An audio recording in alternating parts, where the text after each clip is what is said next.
ndị nwegasịrị ụlọ n'ebe dị iche iche n'Ọnịcha na-enye gọvanọ Chukwuma Soludo nkwado imejupụtakwa na ezi ebumnobi o nwere ịhazigharị oke obodo abụọ Ọnịcha eji azụmahịa wee mara.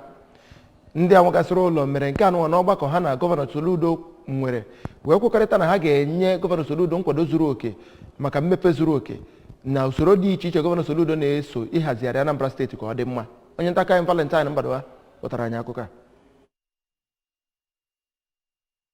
Na ya bụ ọgbakọ nke were awa kwuru awa ka gọvanọ Soludo nọrọ wee kọwara ndị nwegasịrị ụlọ n'Ọnịcha ebumnobi ya n'etosi metụta iwugharị Ọnịcha ma mee ya ka ọ bụrụ obodo eji amatụ. Mana n'oge ahụ yọọ nkwado ndị nwegasịrị ụlọ n'Ọnịcha, ndị nwere ụlọ na Ọmọba Phase 1 nakwa 2, GRA Onitsha Zone, Housing Estate, American Quarters, Transinkisi, Fege, Awada nakwa ọtụtụ ebe ndị ọzọ bụ ndị sonyere na ya bụ ọgbakọ. Onye jọkwa chairman Fege Landlords Association bụ Maazị Wilson Anyaọha nọ n'oge ahụ too gọvanọ Soludo maka ọmarịcha echiche ya ma gosipụta nkwenye ndị nwere ụlọ na Fege isonye na ya bụ atụmatụ ma kwuo na ha ga-ebido ọrụ ozugbo na mpaghara ebe ha bigasị. Chief Bambri Obiokoye, onye ji ọkwa odeakwụkwọ nke Onitsha Metropolitan Residence Forum nọ n'oge ahụ gbaa aka na chi steeti ume ka ọ gaa n'ihu wepụ ụlọ ọbụla nke na-anọghị ebe o kwesịrị ịnọ nke ga-ebute ogbochi n'etosi metụta ime ka Ọnịcha bụrụ obodo a ga-eji na-ama atụ n'ọdịnihu.